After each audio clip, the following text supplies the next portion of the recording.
Hello प्यारे बच्चों, कैसे हैं आप लोग? आई होप बहुत अच्छे होंगे और क्लासेस को एंजॉय कर रहे होंगे। उम्मीद है कि आप लोगों को क्लासेस सॉल्व करके बहुत अच्छा लग रहा होगा। आज भी हम लोग बहुत ही शानदार प्रश्नों को सॉल्व करने वाले हैं। आज के क्लास में तो आप लोगों को बहुत ही ज़्यादा मेहनत करना पड़ेगा और उम्मीद है कि आप लोगों को क्लास अटेंड करके बहुत ही ज़्यादा अच्छा लगेगा। चलिए, आज का हमारा पहला प्रश्न है, निम्नलिखित कथनों पर विचार कीजिए, कौन सा कथन सत्य है। पहला स्टेटमेंट है, फिरदौसी को पूर्व का होमर कहा जाता है। क्या ये बात सही है? दूसरा है, महमूद के दरबार में इतिहासकार बैहाकी को लेन पुल ने पूर्व का पेप्स की उपाधि दी थी।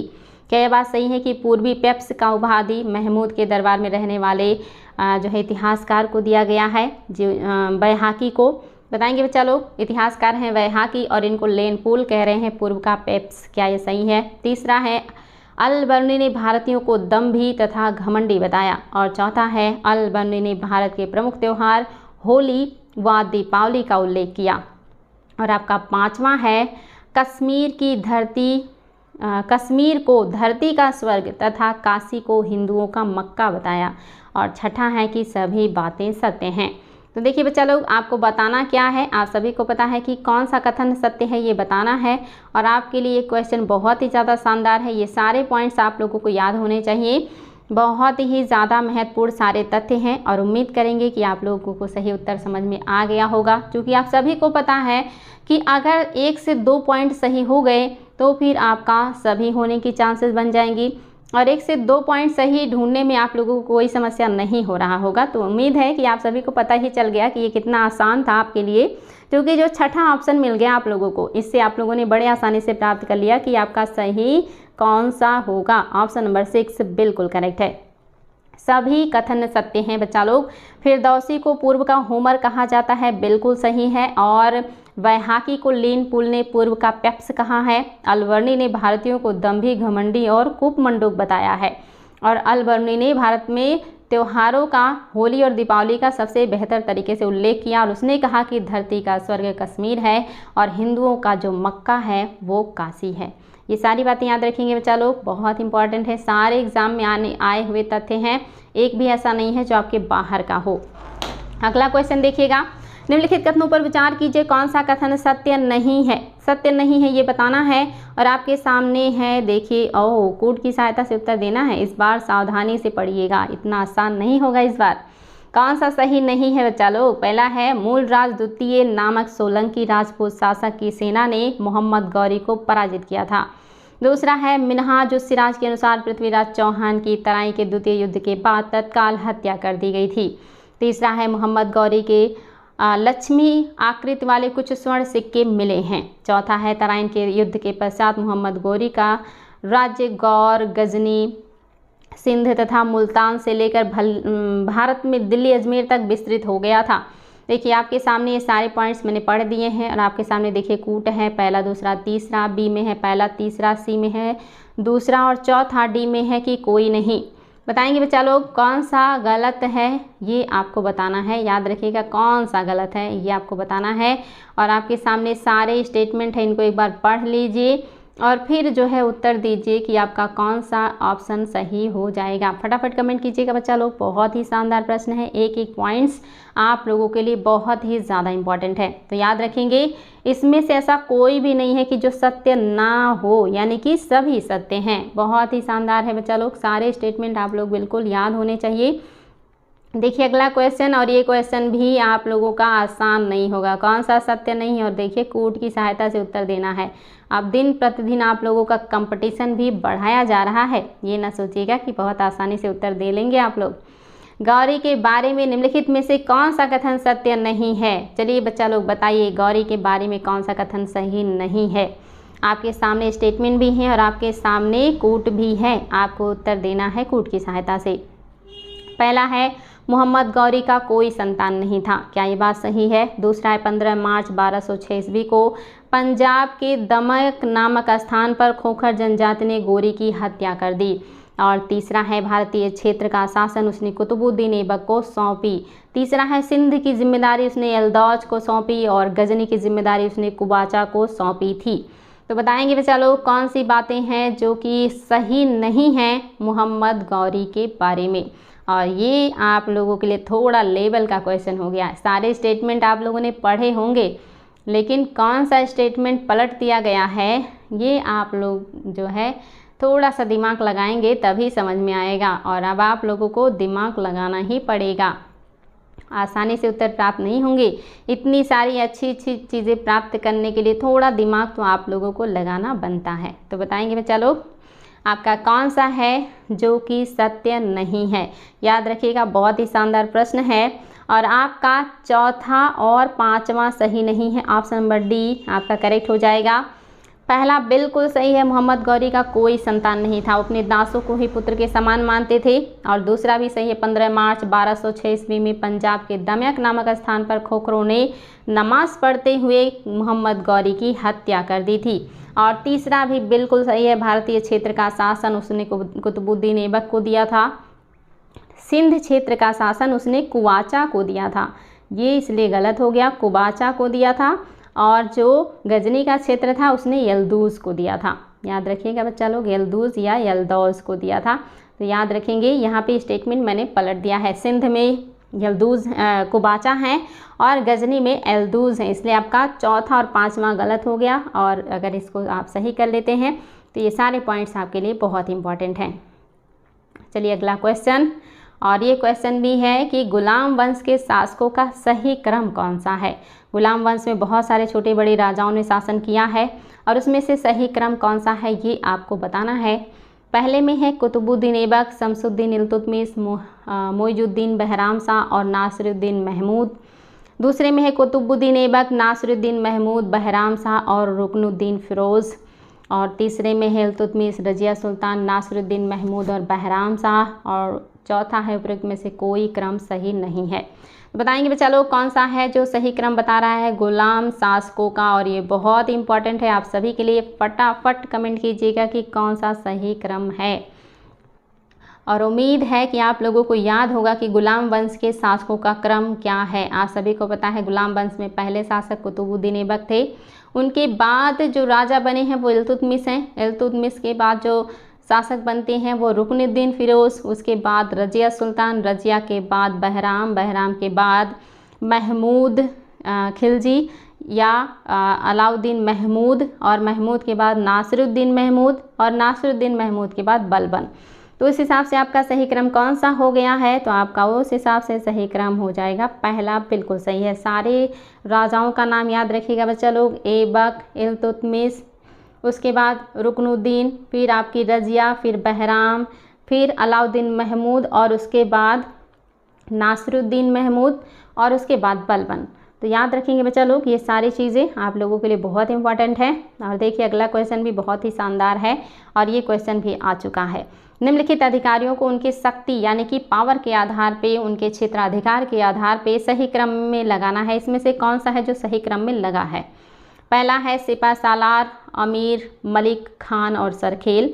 दूसरे में है सरखेल, सिपा सालार, अमीर, मलिक और खान। तीसरे में है मलिक, खान, अमीर, सिपा सालार और सरखेल। और चौथे में है खान, मलिक, सिपा सालार, अमीर और आपका सरखेल। बताएंगे बच्चा लोग, अगर आपने इसको बारीकी से नहीं पढ़ा होगा तो निश्चित तौर पे ये सॉल्व करना आपके लिए आसान नहीं होगा। और अगर आपने पढ़ा है तो बहुत आसानी से बता सकते हैं, और अगर नहीं पढ़ा है तो आपको ये सारी चीज़ें आज क्लियर हो जाएंगी। याद रखेंगे बच्चा लोग कौन सा है जो कि आपका करेक्ट है, बहुत ही इंपॉर्टेंट है, विभिन्न एग्जामों में ये क्वेश्चन आए हुए हैं। आपका ऑप्शन नंबर 2 बिल्कुल सही है। सबसे पहले सरखेल होता था, सबसे छोटा अधिकारी, उसके बाद सिपा सालार होता था, उसके बाद अमीर होता था, उसके बाद मलिक होता था, और सबसे बाद में खान होता था। खान के अंदर बहुत सारे मलिक काम करते थे, मलिक के अंदर बहुत सारे अमीर वर्क करते थे, अमीर के अंदर बहुत सारे सिपा सालार वर्क करते थे, और सिपा सालार के अंदर बहुत सारे सरखेल जो है काम किया करते थे। तो ये बढ़ता क्रम है, और अगर घटता क्रम कहेगा तो फिर ये क्या हो जाएगा, अपोजिट हो जाएगा। चलिए बच्चा लोग देखते हैं हमारा अगला क्वेश्चन। और ये क्वेश्चन भी देखिए बहुत ही बढ़िया है, और आपके पास इसमें वो देखिए, ओ माय गॉड, आपको वोट की सहायता से उत्तर देना है। बहुत मेहनत से क्वेश्चन को बनाया है मैंने, और आप लोगों को उतनी ही मेहनत से उत्तर देना पड़ेगा। आप लोग देख सकते हैं कितने सारे इंपॉर्टेंट पॉइंट का कलेक्शन किया है मैंने आप लोगों के लिए। इसीलिए एक एक PDF बनाने में मुझे 2-2 घंटे लग जाते हैं और 1 घंटा तो मैं आप लोगों को समझाती हूँ इसको, तो मिला के 3 घंटा आप लोगों को मुझे देना पड़ता है बच्चा लोग। आप लोग भी अपनी ज़िंदगी को थोड़ा सा समय दीजिए और बताइए निम्नलिखित में से कौन सा कथन सही है। कूट की सहायता से उत्तर दीजिए। पहला है, गौरी के साधारण गुलाम कुतुबुद्दीन बख्तियार खिलजी ने बिहार और बंगाल का अभियान किया।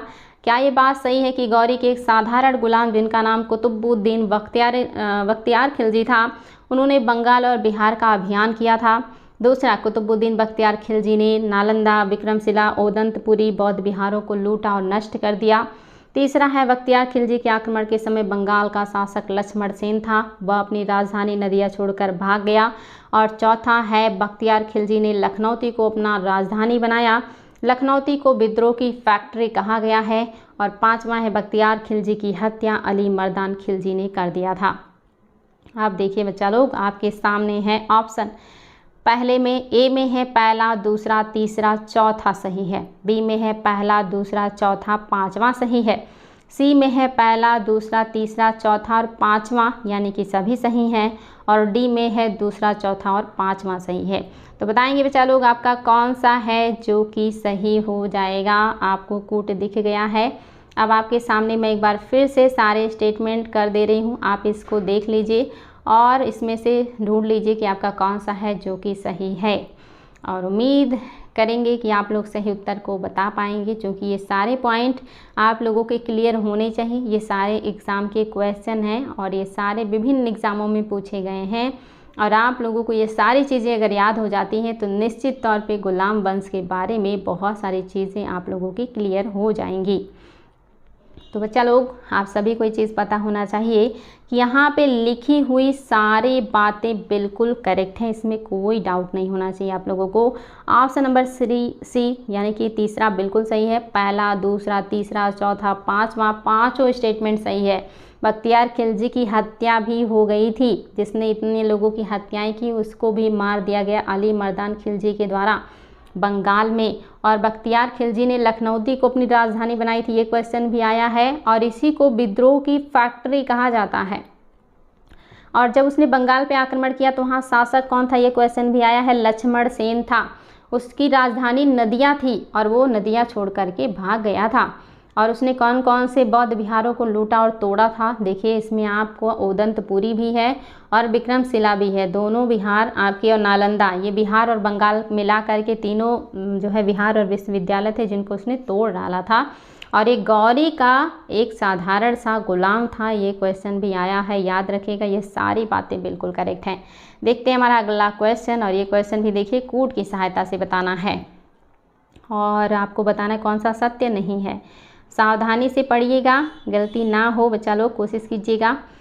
चलिए बताइएगा। पहला आपका ऑप्शन है, गौरी की मृत्यु के पश्चात हुमायूं ने सुल्तान की उपाधि धारण की। अच्छा एक मिनट में इसको करेक्ट कर दे रही हूँ, ये गलती से हुमायूं हो गया है, यहाँ पे एबक होना चाहिए, एबक। अब बताइए, कह रहा है गौरी की मृत्यु के पश्चात ऐबक ने सुल्तान की उपाधि धारण कर लाहौर को अपनी राजधानी बनाकर शासन किया। दूसरा कह रहा है कुतुबुद्दीन ऐबक ने कुबाचा के साथ अपनी पुत्री कुबाचा के साथ अपनी पुत्री से विवाह किया तथा उसके साथ रिश्तेदारी बनाई। यानी कि कुतुबुद्दीन ऐबक ने कुबाचा के साथ अपनी पुत्री का विवाह किया तथा उसके साथ रिश्तेदारी बनाई। क्या ये बात सही है कि कुतुबुद्दीन ऐबक ने अपनी पुत्री का विवाह कुबाचा के साथ उसको अपना दोस्त बना लिया। तीसरा, यल्दौस की बहन के साथ अपना विवाह किया था। क्या जो कुतुबुद्दीन ऐबक है इन्होंने अपना विवाह यल्दौस की बहन के साथ किया था? बताएंगे बच्चा लोग कौन सी बातें हैं जो कि सही हो जाएगा। और ये बहुत ही शानदार प्रश्न है, ये सारे एग्जाम में आए हुए क्वेश्चन है। अब आपको कूट की सहायता से बताना है। ए में है पहला दूसरा, बी में है पहला दूसरा तीसरा, सी में है दूसरा तीसरा और डी में है केवल तीसरा। बताएंगे बच्चा लोग कौन सा है जो सही नहीं है। और इस क्वेश्चन में भी आप लोगों को थोड़ी समस्या हो सकती है अगर आपका कॉन्सेप्ट क्लियर नहीं है, और अगर कॉन्सेप्ट क्लियर है तो फिर इस क्वेश्चन में कोई दम नहीं है। तो बताएंगे बच्चा लोग क्या है जो कि आपका सही नहीं है। तो आप सभी को इसका उत्तर पता होना चाहिए। आपका ऑप्शन नंबर बी यानी कि तीनों सही नहीं हैं, क्योंकि गौरी की मृत्यु के बाद ऐबक जो है ये गुलाम वंश का शासक बना, लेकिन इसने सुल्तान की उपाधि धारण नहीं किया था, इसने रैयत-ए-आला की उपाधि धारण किया था। ये क्वेश्चन भी आया है कि क्या उपाधि इसने धारण किया था। रैयत-ए-आला के नाम से शासन कर रहा था। रैयत-ए-आला का मतलब है गौरी के उत्तराधिकारियों का ही ये प्रशासक बन के काम कर रहा, उनके अंडर में। और ऐबक ने कुबाचा के साथ अपनी पुत्री नहीं, अपनी बहन का विवाह किया था। अपनी बहन का विवाह ऐबक ने कुबाचा के साथ किया था, और एल्दूस की बहन नहीं बल्कि पुत्री से अपना विवाह किया था। यानी कि एल्दूस की पुत्री के साथ अपना विवाह करके रिश्तेदारी बनाया, और अपनी बहन का विवाह कुबाचा के साथ करके रिश्तेदारी बना लिया था। ये क्वेश्चन भी आया है कि कुतुबुद्दीन ऐबक ने किसकी पुत्री से विवाह किया था और किस से अपनी बहन का विवाह करवाया था। ये चीज़ें याद रखेंगे बच्चा लोग, इसलिए तीनों गलत हो गया है, आपका कोई भी सही नहीं है। चलिए देखते हैं हमारा अगला क्वेश्चन, और ये क्वेश्चन भी देखिए, ओह माय गॉड, ये भी कूट की सहायता से बताना है, तो सारे स्टेटमेंट को ध्यान से पढ़ना है। सबसे पहले तो देखिए क्वेश्चन क्या है। क्वेश्चन कह रहा है निम्नलिखित कथनों में से इल्तुतमिश के बारे में कौन सा कथन सत्य है। कौन सी बातें हैं जो इल्तुतमिश के बारे में सही है, ये बताना है। पहला है मोहम्मद गौरी के निर्देश पर ऐबक 1206 ईस्वी में इल्तुतमिश को दास्ता से मुक्त कर दिया। क्या ये बात सही है कि मोहम्मद गौरी ने निर्देश दिया ऐबक को कि जो है इल्तुतमिश को दास्ता से मुक्त कर दीजिए, और ऐसा हुआ था। दूसरा, इल्तुतमिश के समय 1221 ईस्वी में मंगोल आक्रमण का खतरा चंगेज खां के नेतृत्व में देखने को मिला। क्या ये बात सही है कि पहली बार मंगोल आक्रमण का जो खतरा है वो इल्तुतमिश के समय में दिखा चंगेज खां के नेतृत्व में। तीसरा है 1231 ग्वालियर अभियान पर गया, और यानी कि जो इल्तुतमिश है ये 1231 में ग्वालियर अभियान पर गए, और अभियान के बाद उसने सिक्कों पर रजिया का नाम भी दर्ज कराया।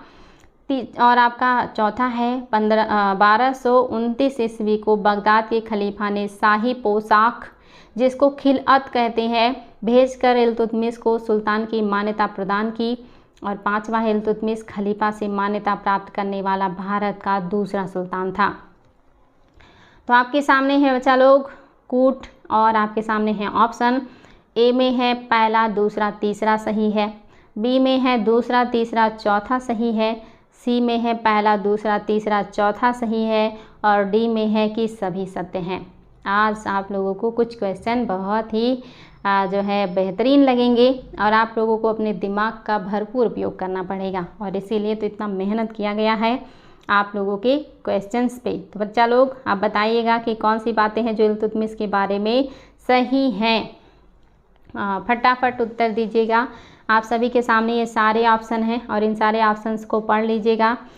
उम्मीद करेंगे कि आप लोगों के लिए उत्तर बताना आसान होगा, क्योंकि ये काफ़ी शानदार प्रश्न है। और याद रखिएगा, अगर नहीं पता है तो कोई बात नहीं, और अगर पता है तो बहुत अच्छी बात है। आपका ऑप्शन नंबर सी सही हो जाएगा। पहला, दूसरा, तीसरा और चौथा सही है।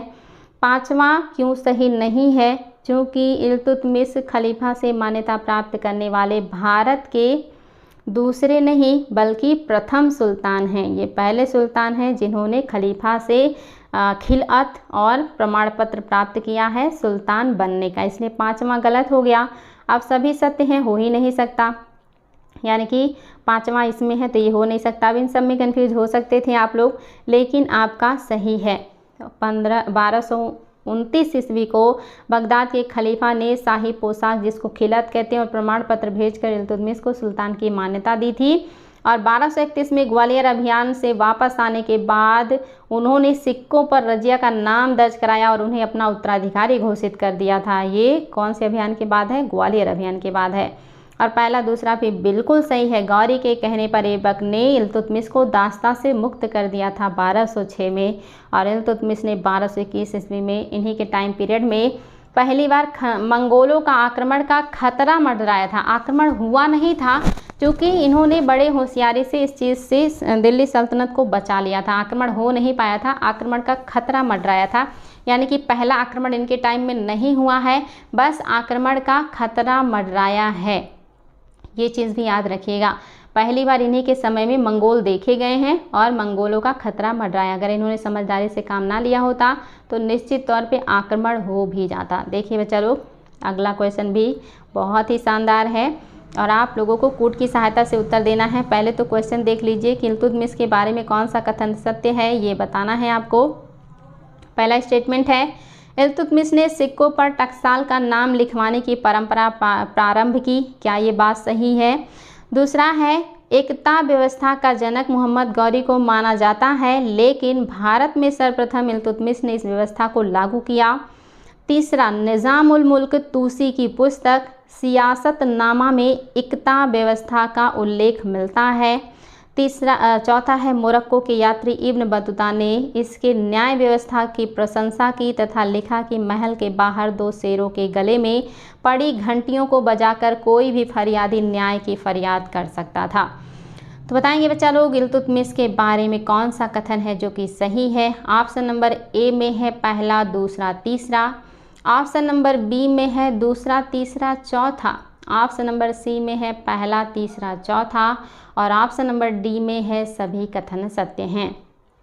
तो बताइएगा बच्चा लोग, बहुत ही शानदार प्रश्न है और सारे स्टेटमेंट विभिन्न आयोगों और एग्ज़ामों के पूछे हुए प्रश्न हैं और उम्मीद करेंगे कि आप लोग इसका उत्तर देने में समर्थ होंगे। बहुत ही शानदार है एक एक स्टेटमेंट। तो याद रखेंगे बच्चा लोग, कौन सा कथन सत्य है पूछ रहा है, तो आपका लास्ट ऑप्शन नंबर डी सभी कथन सत्य हैं, ये बिल्कुल सही हो जाएगा। चूँकि इल्तुतमिश ने सिक्कों पर सबसे पहली बार टकसालों का नाम लिखाने की परंपरा प्रारंभ किया, ये सही है और एग्ज़ाम में कई बार आया है। इन्होंने ही सिक्कों पर टकसालों का नाम लिखने की परंपरा शुरू की। और अगर पूछे कि एकता व्यवस्था के जनक कौन है तो मोहम्मद गौरी हैं, लेकिन भारत में एकता व्यवस्था को किसने सबसे पहले लागू किया या भारत में व्यवस्था के जनक कौन है, तो इल्तुतमिश हैं। किस पुस्तक से इस एकता व्यवस्था की जानकारी मिलती है, बहुत इंपॉर्टेंट है, सियासतनामा है। राइटर कौन है, निज़ाम उल मुल्क तूसी। ये क्वेश्चन भी कई बार एग्जाम में आया है। साथ ही किसके शासनकाल में दरवाजे पर या गेट पर 2 शेर के गले में 2 घंटियां लटकी रहती थी, उसको बजा के कोई भी फरियादी अपनी बात को रख सकता था। ये बात भी किससे जुड़ा हुआ है, ये बात भी जुड़ा हुआ है इल्तुतमिश से। और इस बात का विवरण किसने लिखा है, मोरक्को के यात्री इब्न बतूता ने लिखा है। अगला क्वेश्चन भी देखिए बच्चा लोग, क्या सत्य नहीं है इल्तुतमिश के बारे में आपको ये बताना है, क्या सत्य नहीं है और सारे स्टेटमेंट को पढ़ना है। और ये आपका 4 ऑप्शन आपके सामने है और चारों स्टेटमेंट आपके लिए बहुत इंपॉर्टेंट है। पहला है, इल्तुतमिश ने वजीर के पद पर निज़ाम उल मुल्क जुनैदी को नियुक्त किया था। दूसरा है, इल्तुतमिश ने कुतुब मीनार का निर्माण 4 मंजिली संरचना के रूप में पूरा कराया, जिसे फिरोज शाह तुगलक ने 5 मंजिला कराया। तीसरा है, इल्तुतमिश ने अपने ज्येष्ठ पुत्र नासिरुद्दीन महमूद का मकबरा लाहौर में बनवाया था। और चौथा है, इल्तुतमिश ने बदायूं में हौज ए शम्सी तथा शम्सी ईदगाह का निर्माण कराया और तथा नागौर में अतारिकी दरवाजे का निर्माण कराया था। बहुत ही इंपॉर्टेंट सारे स्टेटमेंट हैं। चलो आपको बताना इसमें से कौन सा है जो सही नहीं है। फटाफट कमेंट कीजिएगा कौन सा है जो सही नहीं है। और मुझे पूरा उम्मीद है कि आप लोगों को ये उत्तर बताने में आसानी होगी, थोड़ी सी सुविधा होगा, क्योंकि ये कूट वाला नहीं है, कोई एक ही गलत है और आपको वही बताना है। और आप सभी को ये चीज़ पता होना चाहिए कि अगर आपको गलत ढूंढना है तो आपका ऑप्शन नंबर 3 जो है ये सही नहीं है। इल्तुतमिश ने अपने ज्येष्ठ पुत्र नासिरुद्दीन महमूद का मकबरा बनवाया था, लेकिन ये मकबरा लाहौर में नहीं है बल्कि कहाँ है, दिल्ली में है। शुद्ध इस्लामी शैली में बनने वाले मकबरों में एक मकबरा ये भी है जो बहुत ही शानदार है, नासिरुद्दीन महमूद का मकबरा। ये इल्तुतमिश के सबसे ज्येष्ठ पुत्र हैं, ये चीज़ भी आप लोगों को याद रखना है। चलिए देखते हैं हम अगला, जो बाकी सारे पॉइंट्स हैं वो सही हैं। इल्तुतमिश ने वजीर के पद पर निज़ाम उल मुल्क जुनैदी को नियुक्त किया और इल्तुतमिश ने कुतुब मीनार का निर्माण 4 मंजिला किया था और बाद में इसको 5 मंजिला कर दिया गया था, ये भी सही है। और चौथा तो बिल्कुल ही सही है, कई बार आया, हौज शम्सी किसने बनवाया है, अतारिकीन का दरवाज़ा किसने बनवाया है, ये सब इल्तुतमिश का है। कभी कभी बच्चा लोग आप लोगों को समझाते समझाते कभी कभी पॉइंट्स दिमाग से स्किप हो जाते हैं, और इतनी बातें तथ्य इतने दिमाग में रहते हैं कि उस समय ध्यान नहीं आता, और कभी कभी इतना क्वेश्चन आप लोगों के लिए उलझाने वाला बनाते बनाते हम खुद ही उलझ जाते हैं। तो अगर कभी गलती से कोई ऑप्शन गलत हो जाए तो उसके लिए बिल्कुल ना परेशान होइएगा, मैं उसको करेक्ट करवा दूँगी, क्योंकि इतने तथ्य हैं हिस्ट्री में कि उसको मतलब कितना भी पढ़िए कुछ ना कुछ दिमाग से स्किप हो ही जाता है। देखिए अगला क्वेश्चन क्या है आपका, इल्तुतमिश के उत्तराधिकारियों के बारे में कौन सा कथन सत्य नहीं है। इल्तुतमिश के उत्तराधिकारियों के बारे में कौन सा कथन है जो कि सही नहीं है, आपको ये बताना है। पहला, इल्तुतमिश की मृत्यु के पश्चात रुकनुद्दीन फिरोज को दिल्ली का सुल्तान बनाया गया। दूसरा है, शाह तुर्कान बहुत ही दानी लेकिन षड्यंत्रकारी और क्रूर महिला थी। तीसरा है, रजिया के विरोधी अमीरों में वजीर जुनैदी भी शामिल था। चौथा, रजिया के पश्चात सुल्तान बहराम शाह को बनाया गया। और पांचवा, बहराम शाह के समयकाल में मंगोलों का भारत पर दूसरा आक्रमण 1241 ईस्वी में हुआ था। तो बताइएगा बच्चा लोग, कौन सा कथन है जो कि आपका इल्तुतमिश के उत्तराधिकारियों के बारे में सत्य नहीं है। बहुत ही शानदार प्रश्न, सारे स्टेटमेंट एक एग्ज़ाम के उत्तर हैं। 5 क्वेश्चन को समाहित किया है मैंने इसी क्वेश्चन में, और ये सारे बहुत ही ज़्यादा इम्पॉर्टेंट है। याद रखिएगा बच्चा लोग, आपका कौन सा है जो सही नहीं है। ऑप्शन नंबर 5 आपका सही नहीं है, क्योंकि बहराम शाह के समय में मंगोलों का भारत पर दूसरा नहीं बल्कि प्रथम आक्रमण हुआ, जो 1241 में हुआ। इल्तुतमिश के समय आक्रमण नहीं हुआ था, आक्रमण का खतरा मंडराया था, लेकिन आक्रमण हो गया। ये कब हुआ? 1241 में, बहराम शाह के समय में, जो कि रजिया के बाद सुल्तान बने थे। पहला तो बिल्कुल ही सही है। इल्तुतमिश के बाद इन्होंने अपने उत्तराधिकारी रजिया को नियुक्त किया था, लेकिन रजिया की जगह अमीरों ने रुकनुद्दीन फिरोज को नियुक्त कर दिया दिल्ली का सुल्तान, और इसके लिए रजिया को बहुत संघर्ष करना पड़ा और उसके बाद उन्हें किसी तरह से सत्ता प्राप्त हुआ था। दूसरा है, शाह तुर्कान जो कि रुकनुद्दीन फिरोज की माँ है, ये साधु संतों को बहुत दान किया करती थी, बहुत दानी महिला है। याद रखिएगा, एक क्वेश्चन भी आया है कि सल्तनत काल की कौन सी महिला बहुत दानी थी जो साधु संतों को दान दिया करती थी, तो यही है जो है शाह तुर्कान। लेकिन ये बहुत ही षड्यंत्रकारी और क्रूर महिला भी थी, लोगों के खिलाफ षड्यंत्र करके उनकी हत्याएं करवा देना, पद से हटा देना, ये सारे काम भी करते थे, इसलिए अमीर इनसे साशंकित रहते थे। तीसरा भी सही है कि रजिया के विरोधी में जो अमीरों में वजीर जुनैदी भी शामिल हैं, और ये भी सही है कि रजिया के बाद जो शासक बने हैं वो बैराम शाह बने हैं। इन्हीं के समय में पहला भारत पर मंगोल आक्रमण देखने को मिला। अब आया है क्वेश्चन, जलालुद्दीन फिरोज खिलजी के बारे में कौन सा कथन सत्य नहीं है। और देखिए आपके सामने 5 ऑप्शन है, इसमें से कोई एक है जो सही नहीं है जलालुद्दीन फिरोज खिलजी के बारे में। चलिए देखते हैं बच्चा लोग कौन सा है जो सही नहीं है। पहला स्टेटमेंट है, जलालुद्दीन फिरोज खिलजी के समय 2 विद्रोह 1290 में मलिक छज्जू और 1290 में ही सिद्दी मौला का विद्रोह हुआ था। क्या ये बात सही है? दूसरा, जलालुद्दीन खिलजी ने 2 अभियान किए, 1290 में रणथंभौर और 1292 में मंडौर। तीसरा है, जलालुद्दीन खिलजी सबसे अधिक आयु यानी कि 70 वर्ष की उम्र में सुल्तान बने थे। और चौथा है, जलालुद्दीन खिलजी ने अपनी उदार नीति से बलबनी अमीरों को प्रभावित नहीं कर पाए। और पांचवा है, इन्होंने अपना राज्याभिषेक किलोखरी के महल में करवाया था। बताएंगे बच्चा लोग कौन सा स्टेटमेंट है जो सही नहीं है जलालुद्दीन खिलजी के बारे में। और ये क्वेश्चन भी आपके लिए बहुत ही ज़्यादा शानदार है और आप सभी को इसका उत्तर देना है। उम्मीद करेंगे कि आप लोग इसका सही उत्तर प्राप्त करने की प्रयास करेंगे और सही उत्तर तक पहुंच पाएंगे, क्योंकि ये बहुत ही इम्पॉर्टेंट है।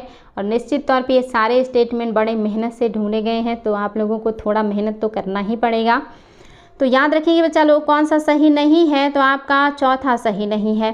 पहला बिल्कुल सही है कि जलालुद्दीन खिलजी के समय 2 विद्रोह हुए थे, एक तो 1290 में मलिक छज्जू का हुआ था और दूसरा भी 1290 में ही सिद्दी मौला का विद्रोह हुआ था। ये क्वेश्चन भी आया है कि मलिक छज्जू और सिद्दी मौला का विद्रोह किसके समय में हुआ है। दूसरा भी बिल्कुल सही है कि जलालुद्दीन खिलजी ने 2 अभियान किए थे, ये भी याद रखिएगा और ये भी याद रखिएगा। 2 अभियान किए थे, 1290 में रणथंभौर का अभियान किया था और 92 में मंडौर, ये भी राजपूतों का ही जो है इलाका है जहाँ का इन्होंने अभियान किया था। और सबसे उम्र दराज शासक भी यही है। ये क्वेश्चन भी आया है कि सल्तनत काल का सबसे उम्र दराज शासक कौन था। और आपका चौथा जो है ये क्यों सही नहीं है, चूँकि जलालुद्दीन खिलजी ने अपनी उदार नीति से बलबनी अमीरों को प्रभावित कर लिया था। नहीं किया, ये गलत है। इन्होंने तो मंगोलों को भी प्रभावित कर लिया था। मंगोल इनसे इतना प्रभावित हुए कि 500 मंगोलों ने इस्लाम धर्म अपना करके दिल्ली के पास ही रहना मंजूर कर लिया और वो मंगोलपुरी के नाम से वो जगह विख्यात हुआ। तो इतनी उदार प्रवृत्ति थी इनकी कि इन्होंने सबको प्रभावित कर लिया था, इसलिए यही सही नहीं है। और 5वां भी सही है कि इन्होंने अपना राज्याभिषेक किलोखरी के महल में कराया था। ये क्वेश्चन भी आया है। तो बच्चा लोग आपका चौथा सही नहीं है, बाकी सारे स्टेटमेंट बिल्कुल करेक्ट है, इसमें आप लोगों को कोई डाउट नहीं होना चाहिए। देखिए हमारा अगला क्वेश्चन है अलाउद्दीन खिलजी के बारे में कौन सा कथन सत्य नहीं है। ध्यान से पढ़ना है और बताना है कि अलाउद्दीन खिलजी के बारे में कौन सा कथन है जो कि सत्य नहीं है। पहला स्टेटमेंट है अलाउद्दीन खिलजी ने 1296 ईस्वी में दक्षिण भारत देवगिरी के विरुद्ध अभियान किया। क्या ये बात सही है कि 1296 में इन्होंने देवगिरी पर आक्रमण किया। दूसरा, देवगिरी के राजा रामचंद्र देव थे और उनके पुत्र शंकर देव थे, दोनों लोगों को अपनी अधीनता स्वीकार करने के लिए मजबूर किया। तीसरा, अलाउद्दीन खिलजी को बर्नी ने हत्यारा व विश्वासघाती बताया। और चौथा, अलाउद्दीन खिलजी का मूल नाम अली गुरसास्प था, उसका शासन लोकतंत्र पर आधारित था। बताएंगे बच्चा लोग कौन सा है जो अलाउद्दीन खिलजी के बारे में सत्य नहीं है। और आप सभी को इसका उत्तर पता होगा, उम्मीद करेंगे। अलाउद्दीन खिलजी बहुत ही इंपॉर्टेंट हैं और इनके बारे में हमने काफ़ी कुछ पहले के क्लासेस में डिस्कस भी कर लिया है। तो आज जो बचे हुए पॉइंट्स हैं उसको हम लोग देख रहे हैं जो विभिन्न एग्जामों में आए हैं। तो बताएंगे बच्चा लोग कौन है जो अलाउद्दीन खिलजी के बारे में सही नहीं है। और आप लोगों को ये चीज़ पता होना चाहिए, याद रखिएगा ऑप्शन नंबर 4 सही नहीं है। अलाउद्दीन खिलजी का मूल नाम या बचपन का नाम या वास्तविक नाम अली गुरसास्प था, ये क्वेश्चन आ चुका है। लेकिन इसका शासन लोकतंत्र पर नहीं है बल्कि निरंकुश राजतंत्र पर आधारित है। कैसा है? निरंकुश राजतंत्र पर आधारित है बच्चा लोग, राजतंत्र पर आधारित है। ये लोकतंत्र कहाँ हो जाएगा, राजा का शासन है ना, तो इसलिए गलत हो गया। और आपका पहला बिल्कुल सही है कि अलाउद्दीन खिलजी ने 1296 में दक्षिण में देवगिरी पर अधिकार किया, आक्रमण किया और यहाँ से इसको इतना धन प्राप्त हुआ कि उसी धन को बांटते हुए दिल्ली तक गया और दिल्ली का राज सिंहासन प्राप्त किया।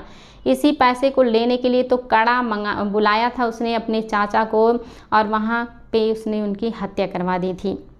दूसरा सही है, देवगिरी के राजा रामचंद्र देव थे और उनके पुत्र शंकर देव थे। इन लोगों को बिना बताए या कहीं अचानक से इनके ऊपर आक्रमण किया गया, जिसकी वजह से ये मजबूर हो गए अधीनता स्वीकार करने के लिए। और अलाउद्दीन खिलजी ने अपने चाचा को धोखे से मारा, इसलिए बर्नी ने कहा कि अलाउद्दीन खिलजी हत्यारा है और विश्वासघाती है। ये बात बर्नी ने कहा अलाउद्दीन खिलजी के लिए।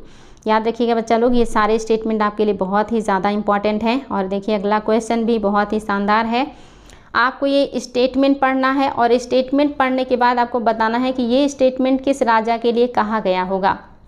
स्टेटमेंट है, किस सुल्तान ने काजी मुगुसिद्दीन से कहा था कि वह ऐसे आदेश देता है जो राज्य के लिए हितकर तथा परिस्थिति के अनुरूप आवश्यक होते हैं। वह नहीं जानता कि शरीयत में उनकी अनुमति है या नहीं है। वह यह भी नहीं जानता कि क़यामत के दिन अल्लाह उसके साथ कैसा व्यवहार करेगा। यानी कि सुल्तान कहता है कि मैं वही करता हूँ, मेरे आदेश जो है राज्य की हितकर और उसकी भलाई और उसकी परिस्थिति के अनुरूप होते हैं, जैसा ज़रूरत होता है। मैं ये नहीं जानता कि शरीयत में इसकी अनुमति है या नहीं है और क़यामत के दिनों में अल्लाह उसके साथ कैसा व्यवहार करेगा। मैं बस वही करता हूँ जो मुझे सही लगता है राज्य के लिए। तो बताएंगे बच्चा लोग आपका कौन सा है जो कि सही हो जाएगा। जलालुद्दीन खिलजी, अलाउद्दीन खिलजी, बलबन और मोहम्मद बिन तुगलक। तो फटाफट बताइएगा कि कौन सा है जो कि आपका सही हो जाएगा। और ये क्वेश्चन भी आपके लिए बहुत ही इंपॉर्टेंट है और ये IAS में आया हुआ प्रश्न है। उम्मीद करेंगे कि आप लोग सही उत्तर बता सकते हैं इसका। और आप सभी को पता चल गया होगा कि वो कौन सा सुल्तान है जो नहीं मानता है शरीयत को, उलेमा को और बाकी लोगों को, और सिर्फ अपने हिसाब से काम करता है जो उसको सही लगता है। और उसमें इतने दमदार 2 ही शासक लग रहे हैं, एक तो बलबन, दूसरे अलाउद्दीन खिलजी। तो ये कौन हो सकते हैं? अलाउद्दीन खिलजी की बात हो रही है। चलिए हम लोग आगे बढ़ेंगे और आपका अगला क्वेश्चन है, अमीर खुसरो ने अपने ग्रंथ खजाइनुल फुतूह में किस शासक के राजत्व सिद्धांत की प्रशंसा करते हुए उसे युग का विजेता, पृथ्वी के सुल्तानों का सुल्तान तथा जनता का चरवाहा आदि कहकर संबोधित किया? ये क्वेश्चन भी IAS का है। बताइएगा, अमीर खुसरो ने अपने ग्रंथ खजाइनुल फुतूह में लिखा है कि राजत्व की सिद्धांत की, मतलब जिस भी शासक के बारे में बोल रहा है उसके बारे में कह रहा है कि उसका राजत्व का सिद्धांत बहुत अच्छा है, वह अपने युग का विजेता है, पृथ्वी के जितने सुल्तान हैं उन सब में से एक बेहतरीन सुल्तान है, जनता का चरवाहा है। ये राजा कौन हो सकता है? बलबन, इल्तुतमिश, जलालुद्दीन खिलजी, फिरोज शाह तुगलक या सिकंदर लोदी? तो बताएंगे बच्चा लोग कौन है? और एक और ऑप्शन है छठा भी, इनमें से कोई नहीं। बताइएगा, आपके पास इतने सारे ऑप्शन हैं, पक्का कंफ्यूज होंगे आप लोग। अब आपको बताना है कि वो कौन सा हो सकता है जिसके बारे में ये स्टेटमेंट कहा गया। इतना शानदार स्टेटमेंट किसके लिए बोला जा सकता है? और ये स्टेटमेंट देखिए खुसरो का है। तो आपको बताना है क्या है जो कि सही हो जाएगा। कौन है जो राजाओं का राजा है, विजेताओं में विजेता है और जनता का चरवाहा है? तो याद रखेंगे ऑप्शन नंबर 6, इनमें से कोई नहीं, यानी कि अलाउद्दीन खिलजी। याद रखिएगा, अगर ऑप्शन में होता कि अलाउद्दीन खिलजी तो ये सही हो जाता, लेकिन अलाउद्दीन खिलजी नहीं है, इसलिए कोई नहीं होगा। यहाँ पे आप लोग थोड़े से कंफ्यूज हो सकते थे। चलिए अगला क्वेश्चन है, अलाउद्दीन खिलजी के बारे में कौन सा कथन सत्य नहीं है? देखिए, आपको कूट की सहायता से उत्तर देना है, तो सावधानी से सारे स्टेटमेंट को पढ़ना है। पहला है, अलाउद्दीन खिलजी पैगंबर की तरह नया धर्म चलाना चाहता था, क्या ये बात सही है? दूसरा, अलाउद्दीन खिलजी सिकंदर की तरह विश्व विजेता बनना चाहता था और उसने सिकंदर सानी अर्थात द्वितीय सिकंदर की उपाधि धारण की। तीसरा है, दिल्ली के कोतवाल व अलाउद्दीन खिलजी के मित्र अला उल मुल्क की सलाह पर उसने विश्व विजय की महत्वाकांक्षा त्याग दी। और चौथा, अलाउद्दीन खिलजी की शक्ति व प्रतिष्ठा बढ़ाने के पीछे उलूग खां, नुसरत खां, अल्प खां और जफर खां थे। आपका ए में है पहला दूसरा तीसरा, बी में है पहला दूसरा तीसरा चौथा, सी में है दूसरा और तीसरा और डी में है दूसरा तीसरा और चौथा। तो बताएंगे बच्चा लोग कौन सी बातें हैं जो कि करेक्ट हैं और बहुत ही इंपॉर्टेंट है ये सारे स्टेटमेंट। तो उम्मीद है कि आप लोग इसको बता सकते हैं। फटाफट कमेंट कीजिएगा कि कौन सा है कि जो अच्छा, कौन सा है जो सही नहीं है। ओहो, कौन सा है जो सही नहीं है? यही होता है कि कभी कभी पढ़ते पढ़ते दिमाग जो है वो स्किप कर जाती हैं चीज़ें, और यहाँ पे आपको बताना है कौन सा सही नहीं है। मैं इसको हटा दे रही हूँ, सही है। आपको ये बताना है कि कौन सा है जो सही है, और फटाफट बताइए कि कौन सा है जो सही है। और आप सभी को पता होगा कि कौन सा सही है, इसमें कोई डाउट आप लोगों को नहीं होना चाहिए कि यहाँ पे लिखी हुई सारी बातें अलाउद्दीन खिलजी के बारे में बिल्कुल करेक्ट हैं। वो पैगंबर की तरह नया धर्म चलाना चाहते थे, वो सिकंदर की तरह विश्व विजेता बनना चाहते थे, और उन्होंने अपने सिक्कों पर सिकंदर सानी की उपाधि धारण की थी। लेकिन उनके मित्र और दिल्ली के कोतवाल के सलाह पर उन्होंने ये दिमाग से अपने निकाल दिया, क्योंकि उनके जो मित्र हैं इन्होंने कहा कि अभी पूरी इंडिया विजित करना बाकी है, आप विश्व विजय का सपना कहाँ से देख रहे हैं। और उस समय की परिस्थितियाँ कुछ और थीं जब सिकंदर थे, आज परिस्थितियाँ बदल चुकी हैं। तो उन्होंने अपनी ये विचारधारा को त्याग दिया था। और चौथा भी सही है, अलाउद्दीन खिलजी की शक्ति व प्रतिष्ठा बढ़ाने के पीछे उलूग खां, नुसरत खां, अल्प खां और जफर खां, इन चारों खां ने बहुत ही ज़्यादा मदद किया है अलाउद्दीन खिलजी की प्रतिष्ठा बढ़ाने में। और एक और नाम जिसका नाम सभी को पता है, हजार दिनारी यानी कि मलिक काफूर। इन पांचों लोगों ने मिल करके अलाउद्दीन खिलजी का नाम इतना ज़्यादा विख्यात किया इतिहास में। तो याद रखिएगा ऑप्शन नंबर बी बिल्कुल करेक्ट है। सही पूछा था तो सही में चारों सही हो जाएंगे। अब हम लोग आगे अगले क्वेश्चन की तरफ बढ़ रहे हैं, और ये क्वेश्चन भी देखिए आप लोगों के लिए कूट से बताना है, और यहाँ पे भी बताना है कि अलाउद्दीन खिलजी के बारे में कौन सा कथन है जो कि सत्य है। पहला ऑप्शन है, अलाउद्दीन खिलजी ने मद्यपान की प्रवृत्ति पर रोक लगाया, क्या ये बात सही है? दूसरा, अलाउद्दीन खिलजी ने अमीरों या मलिकों की परस्पर एकता और वैवाहिक संबंध पर रोक लगाया। तीसरा, अलाउद्दीन खिलजी ने बड़े पैमाने पर गुप्तचर विभाग यानी कि दीवान बरीद की स्थापना की। और चौथा, बरीद नामक गुप्तचर को सूचना मुनहियान देते थे। तो बताएंगे बच्चा लोग कौन सा है जो कि सही हो जाएगा। ए में है पहला दूसरा, बी में है ए में पहला दूसरा तीसरा, बी में है दूसरा तीसरा चौथा, सी में है पहला दूसरा तीसरा चौथा और डी में है तीसरा चौथा। फटाफट बताइएगा कौन सा सही है। और ये सारे स्टेटमेंट एग्जाम में आए हुए हैं, निश्चित तौर पे आप लोगों को ये सारी चीज़ें पता होंगी, क्योंकि ये सब बहुत इंपॉर्टेंट है। याद रखेंगे आपका कौन सा है जो कि सही हो जाएगा। ऑप्शन नंबर सी बिल्कुल करेक्ट है, यानी कि पहला, दूसरा, तीसरा, चौथा सब के सब सही हैं। अगर आए वरीद, ये गुप्तचर हैं, और जो आपके मुनहियान हैं ये सूचनादाता हैं। जो वरीद यानी कि गुप्तचरों के अंदर में होते थे वो मुनहियान होते थे, और छोटे गुप्तचर होते थे, उनको गुप्तचर ना करके खबरी कह सकते हैं। अगला क्वेश्चन है, देखिए ये क्वेश्चन बहुत ही भयंकर है क्वेश्चन है आपका, क्वेश्चन देख लीजिए पहले, फिर हम स्टेटमेंट पढ़ेंगे। कौन सा कथन सत्य नहीं है अलाउद्दीन खिलजी के बारे में? ये इतने ऐसे शासक हैं, यहाँ से क्वेश्चन ही इतना ज़्यादा बनता है, इसीलिए आप लोगों के लिए इतने सारे स्टेटमेंट तैयार किए गए हैं। पहला स्टेटमेंट है, सुल्तान ने लोगों की जो है कर मुक्त, यहाँ होगा बच्चा लोग कर मुक्त, यहाँ थोड़ा सा गलत हो गया है, कर मुक्त यानी कि जिस पे पैसे नहीं लगते, जिस पे टैक्स नहीं लगते, कर मुक्त ज़मीन जैसे कि मिल्क या इसी को इनाम ज़मीन कहते हैं, वक्फी यानी कि धार्मिक भूमि, और इसके अलावा इद्रारत यानी कि पेंशन आदि को जब्त कर खालसा भूमि में घोषित कर दिया। क्या ये बात सही है कि जो अलाउद्दीन खिलजी हैं इन्होंने जितनी भी कर मुक्ति भूमि थी, चाहे वो इनाम का हो या वो धार्मिक ज़मीन हो या उनको न्याय के लिए मतलब दिया गया ज़मीन हो, क्या इन सबको जब्त करके खालसा भूमि में तब्दील कर दिया था? क्या ये बात सही है? दूसरा है, सुल्तान ने खुद मुकद्दम चौधरी जैसे वंशानुगत हिंदू जो है अधिकारियों को, जो लगान अधिकारी होते थे यानी कि लगान वसूल करते थे, क्या ऐसे अधिकारियों के विशेषाधिकार को छीन लिया था? और आपका तीसरा है, अलाउद्दीन खिलजी भूमि की माप के आधार पर भू राजस्व वसूलने वाला पहला सुल्तान था। क्या ये बात सही है? और चौथा है, भू राजस्व की वसूली नगद के रूप में किया जाता था। और चौथा है, अलाउद्दीन खिलजी ने राशनिंग व्यवस्था लागू की जिसके तहत लोगों को राशन कार्ड जारी किए, राशन कार्ड की निर्धारित मात्रा के अनुरूप लोगों को अनाज दिया जाता था। तो बताएंगे कौन सा गलत है? इन पांचों स्टेटमेंट में कोई एक है जो कि गलत है और आपको वही बताना है। फटाफट कमेंट कीजिएगा कौन सा गलत है। यहाँ से आप लोगों को बहुत सारी चीज़ें अलाउद्दीन खिलजी के बारे में जानने को मिलेंगी, तो इसमें आप लोगों को थोड़ा सा हो सकता है उलझन, लेकिन बहुत आसान है, बिल्कुल भी आप लोगों को उलझन में नहीं पड़ना है। ये बातें तो बिल्कुल क्लियर हैं कि सबसे ज़्यादा खालसा भूमि इन्हीं के समय में आई। अब निश्चित तौर पर खालसा भूमि कहाँ से आएगी? जब इन सारी भूमियों को जब्त कर लिया जाएगा तो ये क्या हो जाएंगे? खालसा भूमि के रूप में तब्दील हो जाएंगे। दूसरा भी सही है कि सुल्तान ने खुद मुकद्दम चौधरी जैसे जो लगान वसूल करने वाले अधिकारी हैं इनके विशेषाधिकार को समाप्त कर दिया। और ये तीसरा जो है ये भी सही है, अलाउद्दीन खिलजी ने भूमि का माप करवाया था और उसके आधार पर भू राजस्व का वसूली किया था, बिल्कुल, और ये पहले सुल्तान हैं जिन्होंने ऐसा काम किया। आपका चौथा नहीं सही है, क्योंकि भू राजस्व की वसूली नगद के रूप में भी किया जाता था और अनाज के रूप में।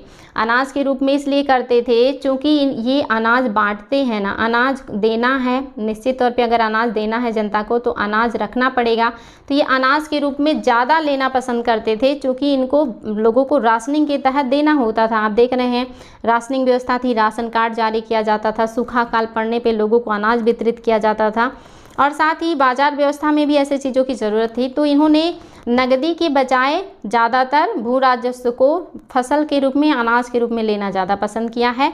तो ऐसी बात नहीं है कि नगद के रूप में वसूला था, दोनों रूपों में वसूला था और ज़्यादा तवज्जो अनाज को दिया है। अगला क्वेश्चन भी है, अलाउद्दीन खिलजी के बारे में कौन सा कथन सत्य है? विचार कीजिए और कूट की सहायता से उत्तर दीजिए। यानी कि ओ माय गॉड, ये तो बहुत बड़ा है। अच्छा, कूट नहीं है, यानी कि इसमें से आपको बताना है कि सही कौन सा है। आपको सत्य बताना है, ये याद रखिएगा, सत्य बताना है।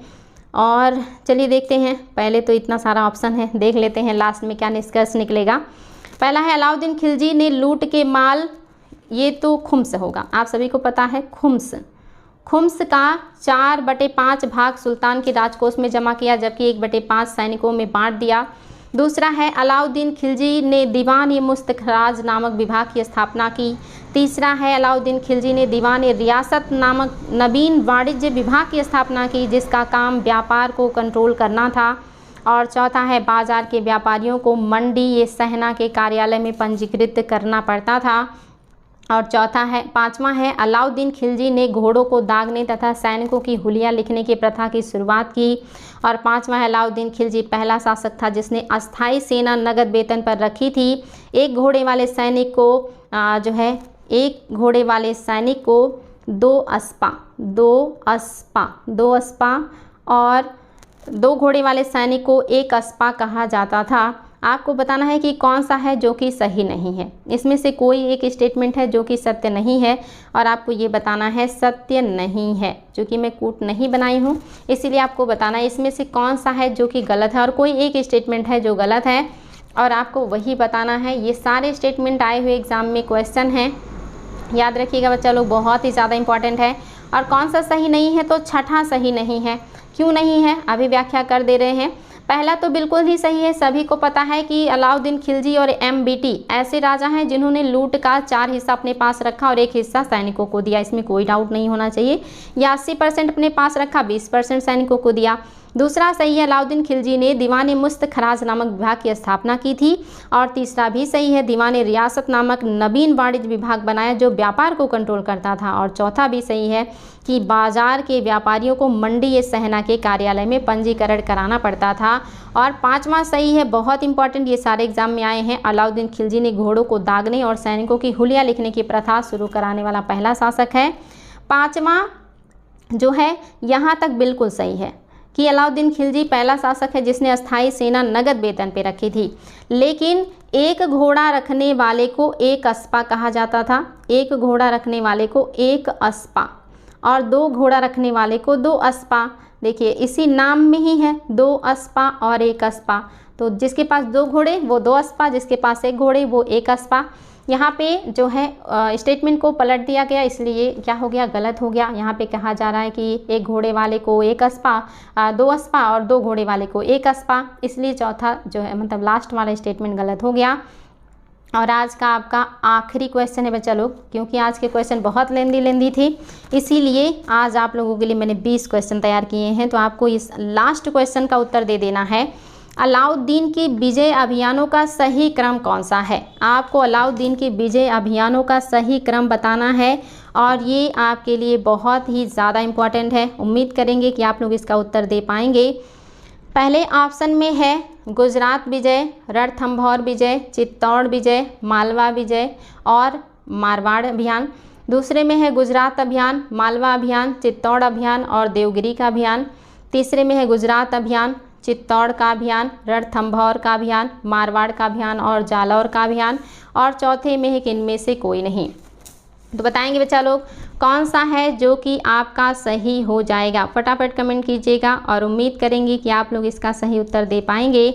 और ये आपके लिए थोड़ा सा हार्ड हो सकता है, लेकिन ये कई बार एग्ज़ाम में आया हुआ क्वेश्चन है, तो निश्चित तौर पे आप लोगों को बताना है। और चौथे में कि कोई क्रम सही नहीं है, लेकिन आपको उत्तर देना है पहला, दूसरा, तीसरा और चौथे में कौन सा है जो कि सही क्रम बता रहा है अलाउद्दीन खिलजी के आक्रमणों का।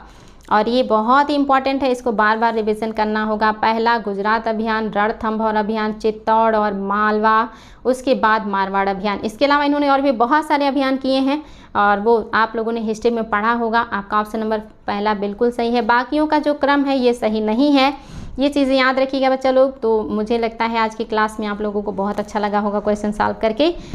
हम लोग अगले दिन फिर और भी बेहतरीन प्रश्नों के साथ मिलेंगे। आप लोग भी खूब मेहनत कीजिए, आप लोगों के लिए इतना मेहनत किया जा रहा है तो आप लोग का भी उत्तरदायित्व है, मेहनत कीजिए। आज के लिए इतना ही, फिर मिलेंगे। Thank you.